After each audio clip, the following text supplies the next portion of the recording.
నమస్కారం అందరికీ. Welcome back to our channel aari study abroad. నేను మీ శ్రీనిధి ఆరి. Study abroad education loan apply చేస్తున్నారా? అయితే ఒక ఇంపార్టెంట్ ఫ్యాక్టర్ని అస్సలు ఇగ్నోర్ చేయకండి. అదే సిబిల్ స్కోర్, సిఐబిఐఎల్ స్కోర్. చాలా మంది అడ్మిషన్ వచ్చింది, డాక్యుమెంట్స్ ఉన్నాయి కాబట్టి లోన్ ఈజీగా అప్రూవ్ అయిపోతుంది అని అనుకుంటారు.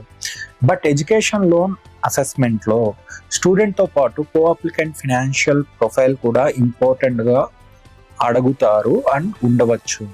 Especially co applicant repayment responsibility తీసుకునే సిచ్యువేషన్లో credit history and existing loans or EMIs lender అసెస్మెంట్లో కన్సిడర్ చేయవచ్చు.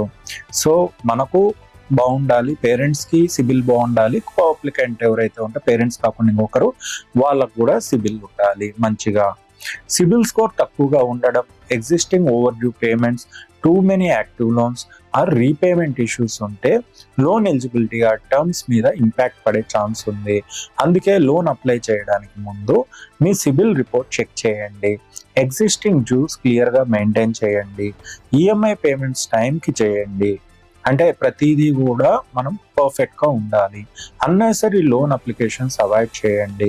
బట్ రిమెంబర్, సిబిల్ స్కోర్ ఒక్కటే లోన్ అప్రూవల్ని డిసైడ్ చేయదు.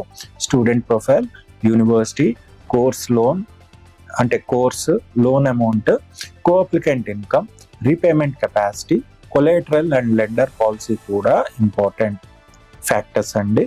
సో స్టడీ అబ్రాడ్ కోసం ఎడ్యుకేషన్ లోన్ ప్లాన్ చేస్తుంటే లాస్ట్ మినిట్ వరకు వెయిట్ చేయకండి. ఎర్లీగా ప్రొఫైల్ని అండర్స్టాండ్ చేసుకొని ప్రాపర్ డాక్యుమెంటేషన్తో ప్లానింగ్ స్టార్ట్ చేయండి.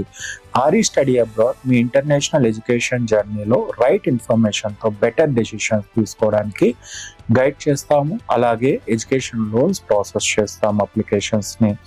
ఆరి study abroad, dream abroad, plan smart, go further. Thank you. జై హింద్, జై భారత్.